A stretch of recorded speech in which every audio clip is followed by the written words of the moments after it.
Bien, vamos a comenzar. Antes de trabajar nuestro problema o aplicación, me parece importante trabajar un poco de teoría. Más que teoría, mostrarte algunas expresiones con las que vamos a estar trabajando en el desarrollo de nuestro problema. Entonces, por ejemplo, ahí tenemos un entramado. Vemos que está siendo aplicada una carga P en ambos extremos. Vamos aumentando la carga P y analizando una cierta sección, por ejemplo esta que te señalo con el cursor. Tenemos ahí, llegamos a alcanzar a la carga crítica y lo podemos descomponer en dos componentes, un efecto de compresión y un efecto de corte.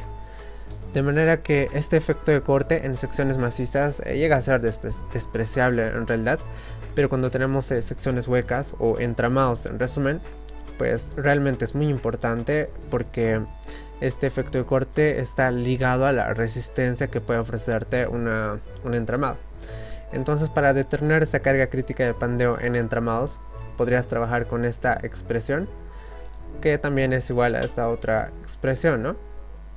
Entonces, evidentemente tenemos incorporado lo que es el efecto de compresión y el efecto de corte. Y la forma de calcular el efecto de compresión, pues no es nada novedoso, es esa ecuación general si tú lo quieres ver de esa forma, la de cómo determinar esa carga crítica de pandeo, que es igual a pi cuadrado módulo de la z universal dividido entre kl cuadrado, valores que normalmente son conocidos en el momento de trabajar cualquier tipo de problema.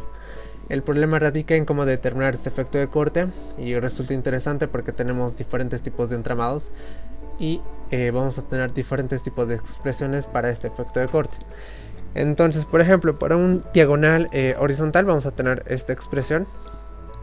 Para solamente diagonales vamos a tener esta otra expresión. Y solamente para horizontales vamos a tener esta expresión.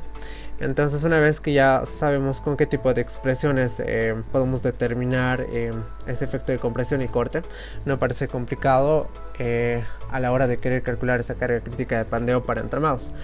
Pero hay que tener muchísimo cuidado al momento de querer calcular este efecto de corte, porque, bueno, por ejemplo, analizando este efecto de corte para un entramado del tipo diagonal y horizontal, que acá te puedo mostrar algo en tridimensional, pues se pueden dar dos situaciones. Por ejemplo, una situación puede ser de que tu profesor pueda mostrarte esta expresión del efecto de corte, donde puede resultar diferente, pero que en realidad llegue a ser la misma ecuación, pero resultar de forma algebraica, expresado de otra manera, pero puede ser tal vez, puede resultar la misma ecuación. Esa puede ser nuestra primera situación. Pero la segunda situación es que puede haber sido trabajado de otra forma la ecuación. O sea, a ver, ¿a qué me refiero con esto? Por ejemplo, esta expresión que te señalo acá con el cursor está desarrollada y demostrada solamente considerando una cara de este entramado. Por ejemplo, esta de color púrpura, si lo podemos llamar así, esta de color lila, y solamente está considerando una sola cara, esta expresión de acá. Sin embargo, lo que nosotros deberíamos hacer es considerar ambas, ¿no ven? Entonces ese es el detalle, pero el desarrollo de esta ecuación de acá lo puedes encontrar más detallado en el libro de Timoshenko. Bien, entonces yo decía de que esta expresión solamente considera una sola cara de nuestro entramado, y eso pues hay que hacer ese arreglo, porque en realidad sabemos que tenemos dos caras y tenemos que tomarlas en cuenta en esta expresión para encontrar esa carga, este efecto de corte real para este entramado, ¿no es cierto? Entonces, para hacer ese arreglo no resulta complicado, simplemente hay que multiplicar pues a este a sub d por 2 y a este a sub índice h por 2, porque mira que el área diagonal, este AD hace referencia al área de la sección del rigidizador diagonal. Este AD hay que multiplicar por 2, comentaba, porque al multiplicar por 2 vamos a considerar este rigidizador diagonal que tenemos acá y este otro del frente. Entonces hay que multiplicar por 2. Este AH, que es también la sección del rigidizador horizontal que está acá, y ya que está esto solamente para una cara trabajado esta expresión, hay que multiplicarla por 2 porque nos queda claro de que aquí tenemos un rigidizador y también tenemos acá, bueno, al frente, ¿no?, de esa cara, y de esa manera estamos haciendo ese tipo de arreglo. ¿de acuerdo? De todos modos, esto cuando estemos trabajando nuestro problema también se los voy a recordar de algún modo. Ok, entonces, bueno, decía también de que en realidad cuando queremos trabajar, por ejemplo, fallas en columnas, tenemos que estudiar lo que es esto del pandeo. Y para este entramado, pues vamos a estudiarlo con esta expresión, ¿verdad? Para pandeo. Sin embargo, también otro escenario desfavorable pues sería el de la compresión, que haya una falla por compresión, y haremos también este análisis de compresión por la calidad del material y por aplazamiento, que son estas ecuaciones simplificadas, ¿no? De resistencia de materiales, carga sobre el área. Ok, esto respecto a la teoría me parece importante. Ahora vámonos a nuestro problema. Entonces acá está nuestro problema.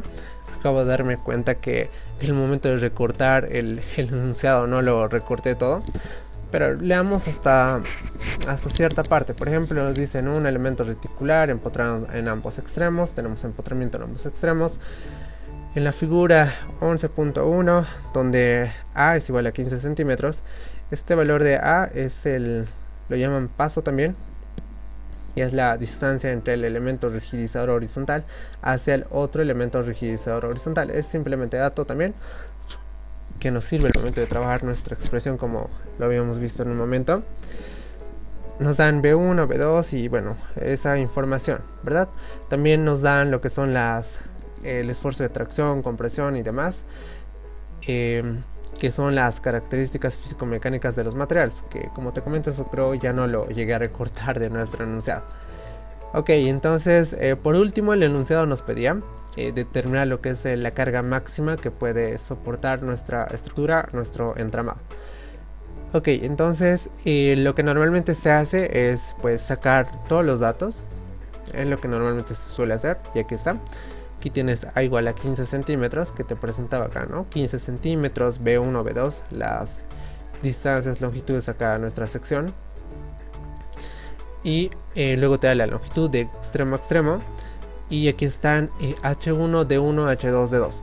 Ok, a ver, acá nos detenemos un momentito. Este H1 y D1, H2, D2 son las secciones de los rigidizadores, tanto horizontales como diagonales. H1 y D1 son las secciones de esta cara de acá, la lateral, y acá también te menciona eso, H1 y D1 de los rigidizadores diagonales.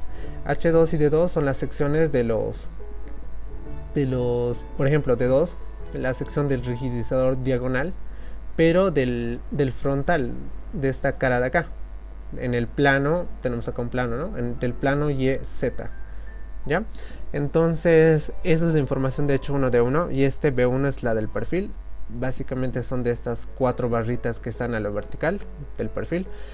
Y hay algo interesante que acá que quiero ver. Podemos ver de que pareciera una sección rectangular, pero no es así.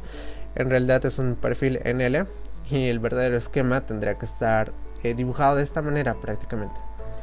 Ok, también tenemos eso es importante comentar, porque nos dan 50, 75, 4. Cuando nos dan esta información, bueno, nos dice que es un perfil en L. La manera de poner las longitudes es la siguiente. Normalmente la base es la de 5 centímetros, y esta información de 75 suele ser el alto, y me parece razonable. Y este ancho, si ustedes lo quieren ver así, este ancho normalmente sabe ser de 0.4 centímetros, y también acá arriba la de 0.4 centímetros. Bien, también nos dan las características físico-mecánicas. Ahí está lo que te presento acá en pantalla, y este alfa, que suele ser un valor normalmente típico del material, que se le puede sacar de laboratorios y demás, y recuerdo que se lo llama coeficiente de forma, ¿ya? Bueno, entonces nos piden la carga máxima que puede soportar nuestra estructura. Vamos a poner unos ejes, por ejemplo, vamos a poner un eje global de este tipo, Y, X y Z. Y acá de forma tridimensional también estaría de esa forma, ¿no? Nuestros ejes globales. X, Y y Z estaría también de forma vertical. Bien, entonces vamos a empezar a darle solución. Normalmente como primer paso se suele sacar el centroide de nuestra sección. En este caso, al ser rectangular la que está aquí en nuestra base, Pues resulta fácil, serían 10 centímetros respecto a este centroide, ¿no? Respecto a este eje local, por ejemplo, U y B, nuestro centroide estaría a 10 centímetros. Y en Y, o bueno, en U, estaría a 15 centímetros. Este sería el centroide, bueno, que posicionamos nuestros ejes globales respecto a este eje local. Entonces, ahí está, ¿no? UG igual a 10 centímetros, B subíndice G, mejor, 15 centímetros. Bien, entonces para querer hacer diferentes tipos de análisis, ya sea PAND o esfuerzo de tracción-compresión, realmente necesitamos determinar lo que son nuestras condiciones geométricas, área, inercia, etcétera, ¿no? Entonces, por ejemplo, acá vamos a determinar el área de nuestra sección. Para aquello, lo que yo voy a hacer es discretizar uno de mis perfiles. Por ejemplo, voy a agarrar lo voy a discretizar en dos rectángulos y voy a encontrar el área de este perfil en L y lo voy a multiplicar por 4 para encontrar el total, ¿no? Entonces vamos a empezar con eso. Ya, entonces el área llegaría a resultar, lo voy a llamar área prima porque no es el total, solamente es de ese perfil en L. Sería 7.5 por 0.4 más este otro rectángulo que sería 5 menos 0.4, 4.6 multiplicado por 0.4. Haciendo los cálculos, eso nos da aproximadamente 4.84 centímetros al cuadrado. Para calcular el área total,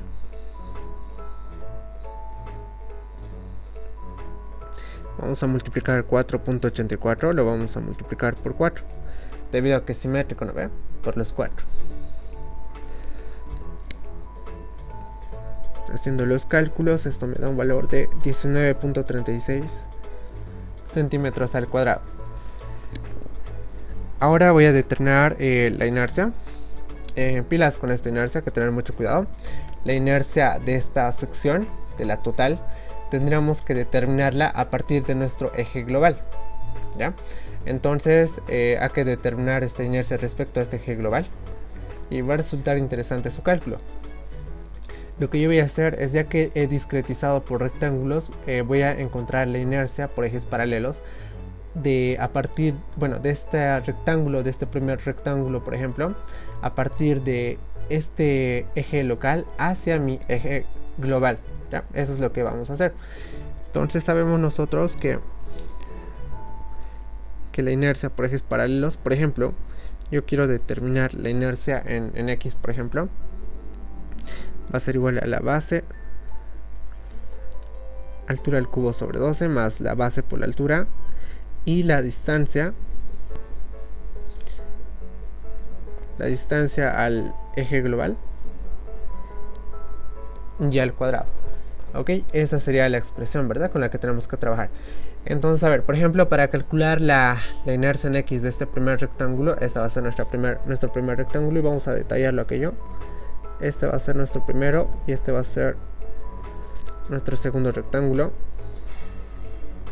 Ok, entonces para trabajar, por ejemplo, nuestro primer rectángulo, la inercia respecto al eje X, pues va a ser, esta va a ser la base, 0.4, multiplicado por 7.5 al cubo sobre 12, más nuevamente la base, 0.4 por 7.5, y aquí se va a poner interesante.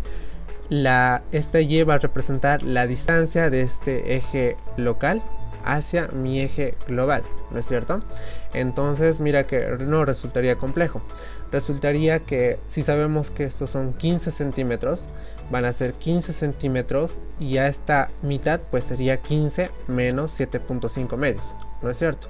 Porque aquí tienes el rectángulo, este de acá, y sería 15 menos esta base que tenemos acá, que es 7.5 de acá a acá, menos la 7.5 medios, y de esa manera, déjame trazarlo, vamos a tener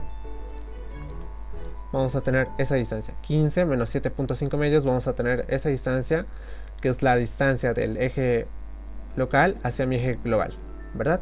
Y ese es el análisis, el mismo análisis vamos a usar para este otro rectángulo. A ver, vamos a trabajar con nuestros cálculos, tal vez de esa forma esté más claro. Entonces decía yo, por ejemplo, que la base va a ser 0.4.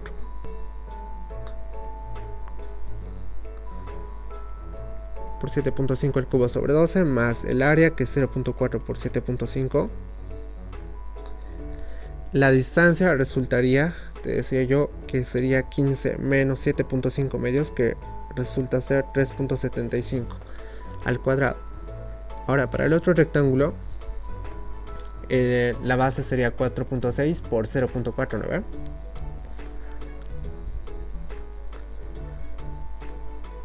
Al cubo sobre 12 más el área, que sería 4.6 por 0.4. La distancia ahora del eje, de este eje local hacia este eje global, pues sería en este caso 15 menos la mitad de esto, 0.2. De esa manera, y acá lo tengo mejor trabajado, sería 15 menos 0.2, y ese pedacito ahí sería 0.2.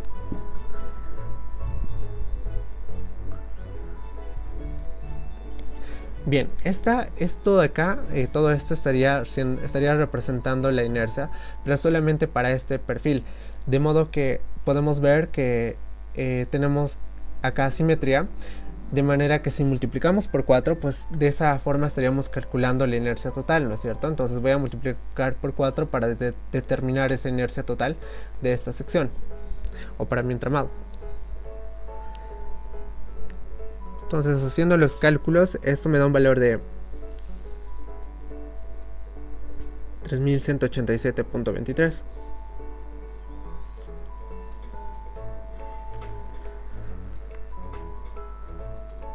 Bien, ahora vamos a determinar la inercia en Y con ese mismo análisis. Por ejemplo, entonces, bueno, con esa misma idea, la inercia en Y resultaría. Por ejemplo, lo que voy a hacer para determinar esta inercia en Y, voy a subir un poco por acá. Esto lo voy a traer acá para que nos deje ver la sección.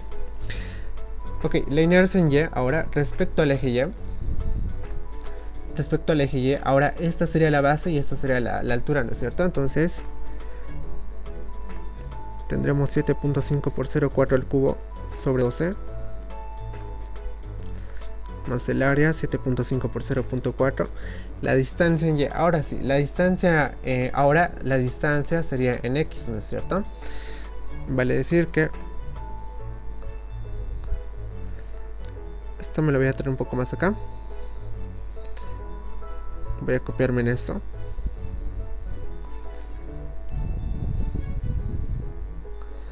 Para determinar la inercia en Y, yo necesito esa distancia en X. Esa distancia en X ahora estaría siendo la distancia de este eje local hacia este eje global en X, ¿no? En este caso en X.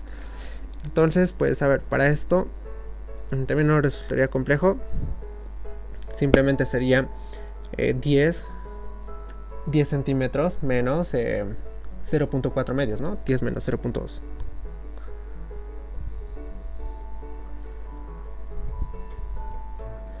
Más ahora para este otro rectángulo, para este se pone un poquito más interesante, sería 10 hasta acá 10 centímetros menos 0.4 menos 4.6 medios, ¿no? Porque esto era 4.6. Entonces sería 4.6 medios 2.3, 2.3 más 0.4, 2.7. Entonces empezamos por la base. La base respecto al eje Y sería 0.4 por 4.6 al cubo sobre 12 más el área, 0.4 por 4.6. La distancia en Y había comentado que sería 2.7. Podríamos poner 10 mejor, 10 menos 2.7.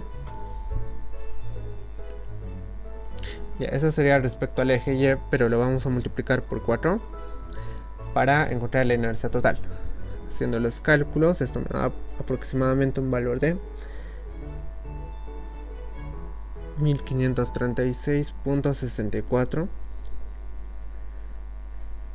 centímetros a la 4. Ya está. Ahora, bueno, ya que tenemos todas estas condiciones geométricas, vamos a empezar primero haciendo nuestro estudio, determinando esa carga crítica de pandeo para este entramado. Ok, a ver, siendo conciso, siendo un poco puntual, podríamos analizar esta carga crítica de pandeo que te había mostrado acá.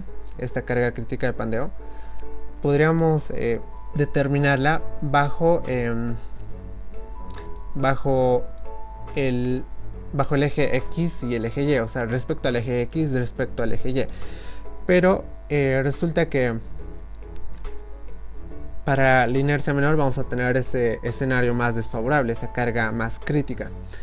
Entonces, en comparación de nuestras inercias, podemos ver que la inercia menor está respecto al eje Y. Entonces, respecto al eje Y se ve que va a ser más evidente el pandeo, y en el eje Y vamos a tener el escenario más desfavorable. Vale decir, viniéndonos aquí en nuestra gráfica, podemos ver que tenemos YX. Pues resulta que nuestro entramado se va a pandear respecto al eje Y en el plano XZ, y ese es el escenario más desfavorable, como comento. Se va a pandear de esta forma, que trato de ilustrarlo respecto al eje Y. Y bueno, entonces vamos a hacer ese cálculo. Obviamente, como te comento, puedes hacerlo respecto al eje X, pero tu valor va a ser un poco mayor, así que no vale la pena calcularlo y tomarnos nuestro tiempo.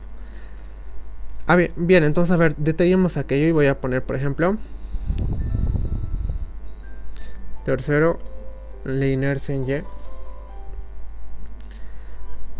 es la inercia menor, esta de acá es la inercia menor. Estamos haciendo el estudio pandeo en el plano XZ.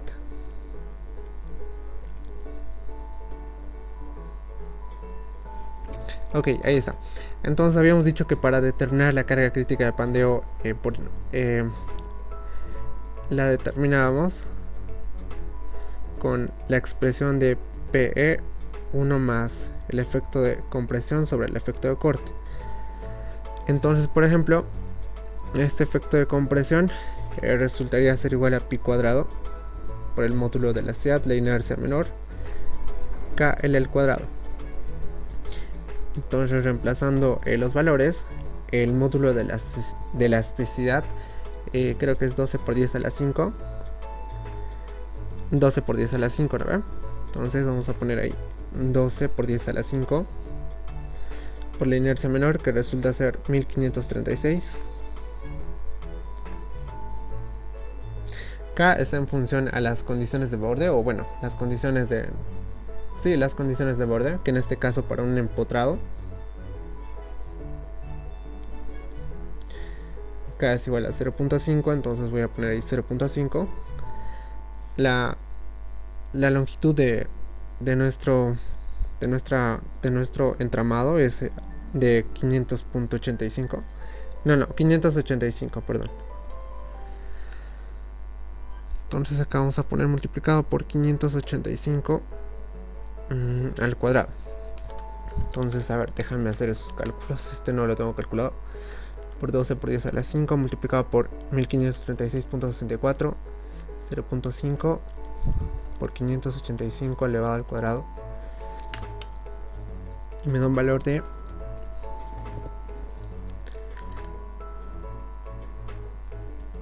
212.716.60 kilogramos. Ok, ahora nos falta el efecto de corte. Este efecto de corte vemos que es un entramado del tipo horizontal diagonal. Ya habíamos dicho que para un horizontal diagonal tenemos que trabajar con esta expresión. Entonces voy a aprovechar de hacer un cortecito, o bueno, de copiármelo. Me lo voy a traer para acá abajo.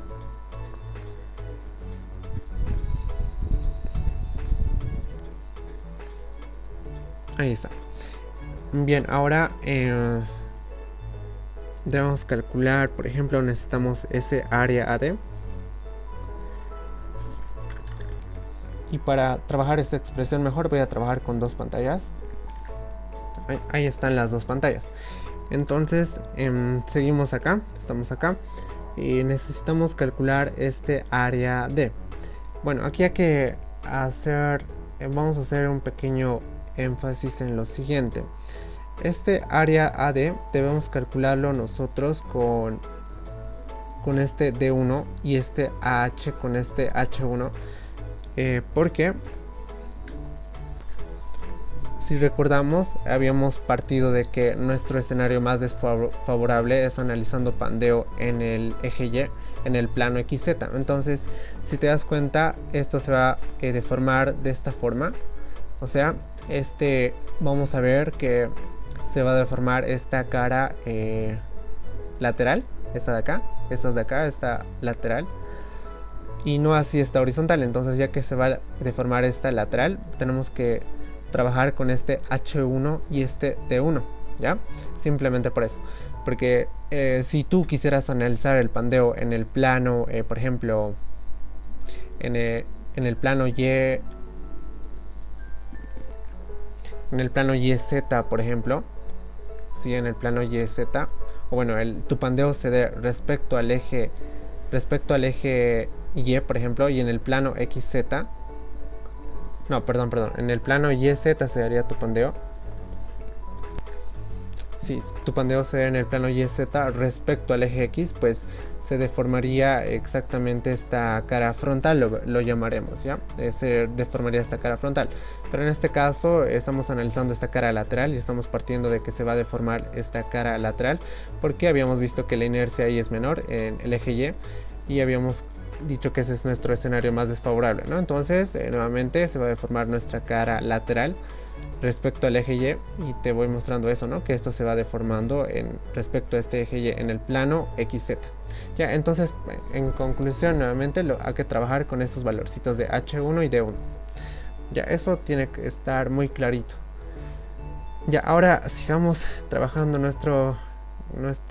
determinaremos nuestra carga crítica de pandeo. Ahí están nuevamente nuestros valores, acá están en pantalla. Y por ejemplo, entonces para calcular esa área D no va a ser complicado. Va a ser igual, área D va a ser 3 por 8, pero ya que es en milímetros, nosotros lo vamos a trabajar en centímetros.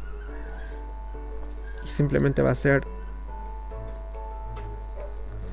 0.3 por 0.8. Necesitamos también acá el área horizontal, entonces vamos a tener eso igual a 0.3 por 0.6. Ok, ahora lo que pasa es de que habíamos comentado que hay que multiplicarlo por 2 para considerar esas dos caras. Y ahí está. Y esto resulta un valor de, por ejemplo, 0.48 centímetros al cuadrado. Y esto un valor de 0.36 centímetros al cuadrado. Ahora necesitamos este valor de alfa. Entonces para este valor de alfa voy a recortar esto.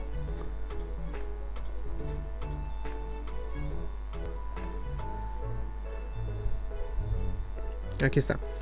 Ese es, por ejemplo, nuestro entramado.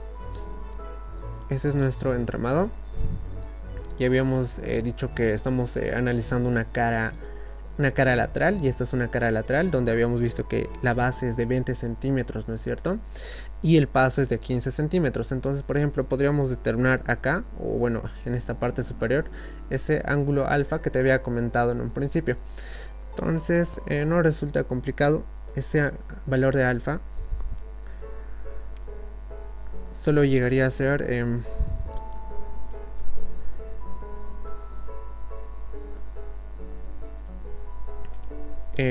tendríamos que determinarlo con la tangente de alfa, ¿no? ¿Ve? Entonces voy a hacer eso, voy a decir, por ejemplo, tangente de alfa es igual a cateto opuesto, que es igual a 15 sobre el cateto adyacente, que sería 20. De ahí determinamos alfa, nos da un valor de 36.87. ya, ahora podemos calcular coseno cuadrado de alfa y seno de alfa. Entonces coseno cuadrado de alfa, trabajando eso en la calculadora, nos da 0.64. Seno de alfa llegaría a ser igual a 0.6. Y el paso de A, ese es el paso de A, es igual a 15 centímetros.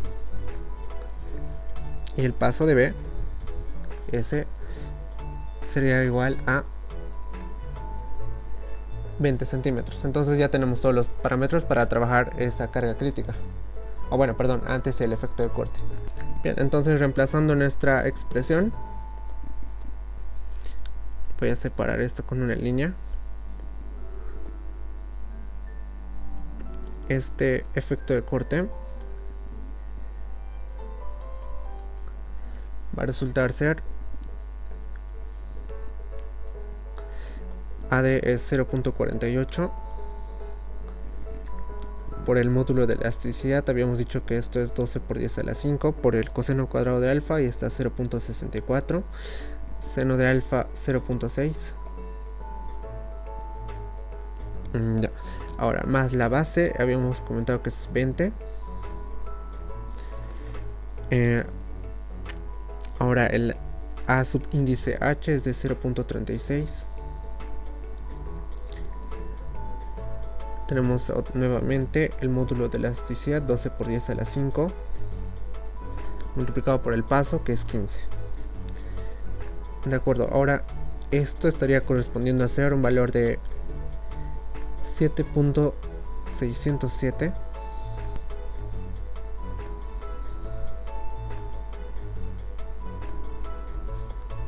por 10 a la menos 5. Ya, ahora podemos determinar nuestra carga crítica de pandeo, que es esta de acá. Reemplazando nuestros valores, el efecto de compresión resulta ser 212.716.6. Tenemos 1 más 212.716.6. Lo debemos el efecto de corte, que es aquí hay que tener cuidado, ¿no ven? Este PD resultaría, vean que esto es igual a 1 sobre PD, y esto habíamos comentado, estaba cometiendo un error, sería 1 más PE 1 sobre PD, es lo mismo habíamos comentado, ¿no? En un principio. Entonces esto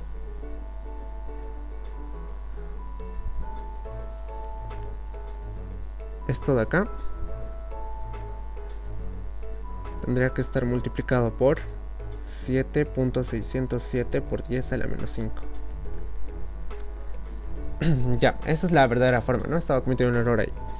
Bueno, ahora nuestra carga crítica de pandeo, poniendo todo esto en nuestra calculadora,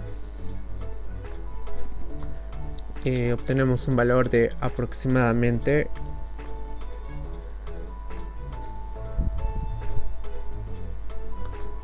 81.243.79 kilogramos. Y lo vamos a llamar a esta una carga 1.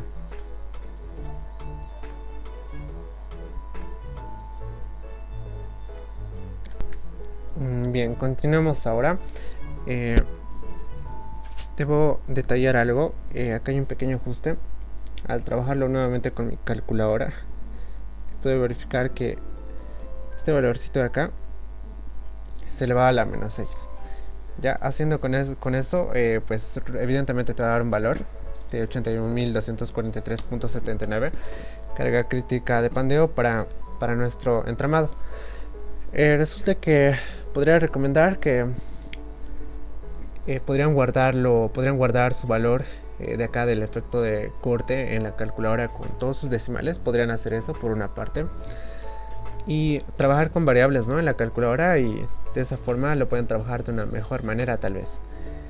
Pero considerando 3 decimales, y nuevamente repito, acá está mal, es por 10 a la menos 5, por 10 a la menos 6, por 10 a la menos 6, considerando 3 decimales, eso nos va a dar este valor. Ok, a ver, ahora continuando, vamos a hacer lo que es ya analizamos por pandeo. Vámonos rápidamente a analizar, por ejemplo, habíamos dicho que una vez que analizamos pandeo podemos analizar una falla por compresión, y para eso podemos analizar, por ejemplo, cuarto paso. Estamos en el tercero, ¿no? Sí, cuarto paso, vamos a analizar calidad del material.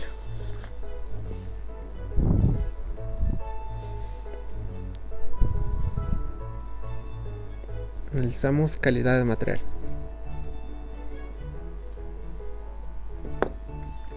Bien, detuve el video para no hacerlo tan largo. Vamos a analizar calidad del material y aplastamiento, debido a que, pandeo ya lo analizamos, ¿verdad? Para analizar una falla por compresión, por ejemplo, podemos analizar calidad del material y apoyo. Y para esto, pues vamos a trabajar con esta expresión simplificada, la de el esfuerzo es igual fuerza por área. Entonces, si nosotros acá despejamos fuerza, vamos a tener esfuerzo por área, ¿no es cierto? Entonces vamos a trabajar con esta expresión directamente.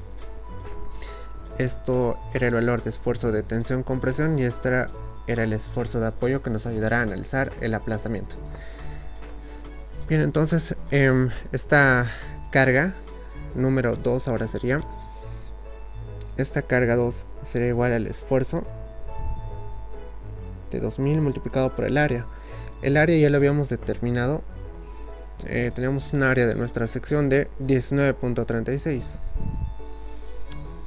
Entonces acá tenemos multiplicado por 19.36 y esto me da una carga P2 de 38.720. Obviamente en kilogramos. Y esta sería nuestra carga 2. Y ahora nuestra carga 3 pues también sería esfuerzo por área, en este caso 1600 multiplicado por el área de 19.36. Este valor de P3 sería igual a 30.976 kilogramos. Bien, estos tres con esto ya prácticamente habríamos analizado estos escenarios que se nos presentaron, y por último dando solución, o respondiendo a nuestra pregunta. Esta carga máxima sería aquella carga que va a ser menor a la carga 1, menor a la carga 2, menor a la carga 3. En todo caso, esa carga máxima, comparando las tres cargas, que aquí la carga de pandeo nos daba 81.243.79, esa carga máxima va a ser la menor. Esta carga máxima llegaría a ser la de aplastamiento.